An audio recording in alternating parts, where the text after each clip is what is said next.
But I certainly invite others to think about this, because I think there's a broader question here. Did welcoming, encouraging diversity, specifically women and gay lesbians, into worship and church leadership require a rereading of the Scriptures? If so, how did you reread the Scriptures? And I think there's a deeper question, but we'll let you deal with that one first. Saul, who was a murderer, Jesus would say, you know what, I don't want to deal with a murderer. How can we change him if we don't bring them in? Thank you. Yeah, I want to comment on that too. It's kind of like what he was saying. If I was a murderer, a known murderer, you'd still have to accept me into your church, right? But with the understanding, you know, that it's not, you love me, but not what I do. You know what I'm saying? That has to change. I think from the beginning, churches have to, you know, no matter who comes in, they have to, their responsibility is to get people to understand what it is they're getting into. You know, so that when they come in with a full commitment to what it is they become a part of. You know, Jesus says, you know, once you put your hands to the plow, don't look back. You know, so, for example, you have, Peter wasn't the same person when he first met Jesus to, you know, his whole experience by the time, you know, at the end. Paul was not the same person when he finally met Jesus. He was one person at one point, and he became another person. We're all supposed to go through that transformation.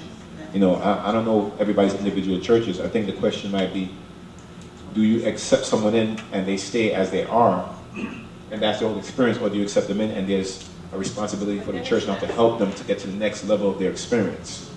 You know, I believe that they're supposed to get to another level. I also wanted to add something to that real quick.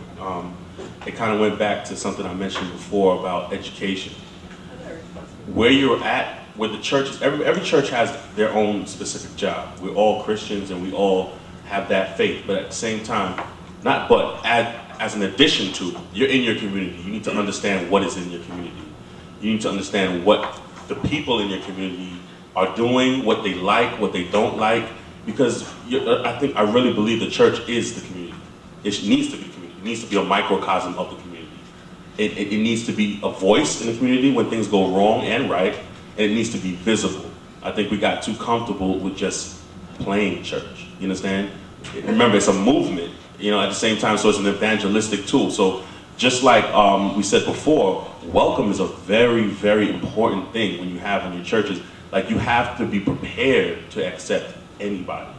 I don't care what race they are or anything. Like, you need to be prepared for that. But before you can prepare yourself to do that, if you know you are a church, and all of us know what kind of churches we're from, if you know you are a church that doesn't really understand everybody in your community, make efforts to start to understand that, because you will encounter those situations where people will be like, well, like with people weren't prepared to deal with somebody like that in the community. You know, that lady unfortunately wouldn't feel welcome after a while. It really starts with education, and we have to have an identity as a church. That's kind of piggybacking off what Paradox said. A lot of times we feel like, as a church, I'm not even going to say that, we more need to understand what we're getting into, and we need to understand where we're coming from as a church, as a Christian church, what we believe in. You understand what I'm saying? Then we can move forward with diversity. You understand?